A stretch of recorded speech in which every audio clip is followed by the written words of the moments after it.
Hello दोस्तों, जय श्री कृष्णा। स्वागत है आपका। तो दोस्तों, आज मैं आपको कर्म और प्रारब्ध के बारे में बताऊंगी और नाम जपने से क्या होता है, भगवान का नाम जपना, हमेशा भजन करते रहना, इससे क्या होता है। तो दोस्तों, आइए शुरू करते हैं। एक व्यक्ति हमेशा ईश्वर के नाम का जाप किया करता था। धीरे धीरे वह काफी बुजुर्ग हो चला था, इसीलिए एक कमरे में ही पड़ा रहता था। जब भी उसे शौच, स्नान आदि के लिए जाना होता था, वह अपने बेटों को आवाज लगाता था और बेटे उसे ले जाते थे। धीरे धीरे कुछ दिन बाद बेटे कई बार आवाज लगाने के बाद भी कभी कभी आते और देर रात तो आते भी नहीं थे। इस दौरान वे कभी कभी गंदे बिस्तर पर ही रात बिता दिया करते थे। अब और ज्यादा बुढ़ापा होने के कारण उन्हें कम दिखाई देने लगा था। एक दिन रात को निवृत्त होने के लिए जैसे ही उन्होंने आवाज लगाई, तुरंत एक लड़का आता है और बड़े ही कोमल स्पर्श के साथ उनको निवृत्त करवाकर बिस्तर पर लेटा जाता है। अब ये रोज का नियम हो गया।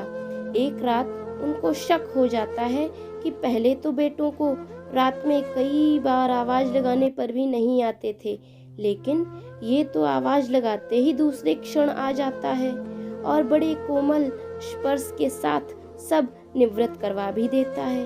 एक रात वह व्यक्ति उसका हाथ पकड़ लेता है और पूछता है, सच बता, तू कौन है? मेरे बेटे तो ऐसे नहीं हैं। अभी अंधेरे कमरे में एक अलौकिक उजाला हुआ और उस लड़के रूपी ईश्वर ने अपना वास्तविक रूप दिखाया। वह व्यक्ति रोते हुए कहता है, हे प्रभु, आप स्वयं मेरी निवृत्ति के कार्य कर रहे हैं। यदि मुझसे इतने ही प्रसन्न हो तो मुझे ही मुक्ति दे दो ना। प्रभु कहते हैं कि जो आप भुगत रहे हो वो आपके प्रारब्ध हैं।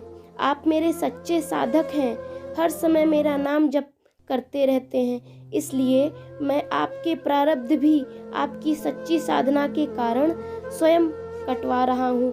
व्यक्ति कहता है, प्रभु, क्या मेरे प्रारब्ध आपकी कृपा से भी बड़े हैं? क्या आपकी कृपा मेरे प्रारब्ध नहीं काट सकती है? तब प्रभु कहते हैं, मेरी कृपा ही सर्वोपरि है। ये आपको आपके सभी प्रारब्ध काट सकती है, लेकिन फिर अगले जन्म में आपको ये प्रारब्ध भुगतने फिर से आना होगा। यही कर्म का नियम है, इसलिए आपके प्रारब्ध मैं स्वयं अपने हाथों से कटवा कर इस जन्म मरण से आपको मुक्ति देना चाहता हूँ। भगवान श्री कृष्ण कहते हैं, प्रारब्ध 3 तरह के होते हैं, मंद, तीव्र तथा तीव्रतम।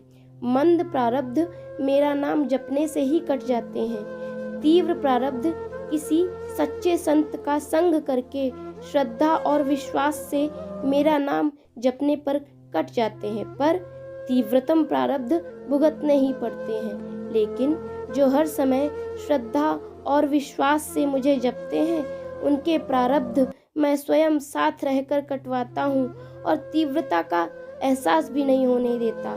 तो दोस्तों, आपको हमारी ये आज की कहानी कैसी लगी और कमेंट में आप लोग ज़रूर बताइएगा। धन्यवाद।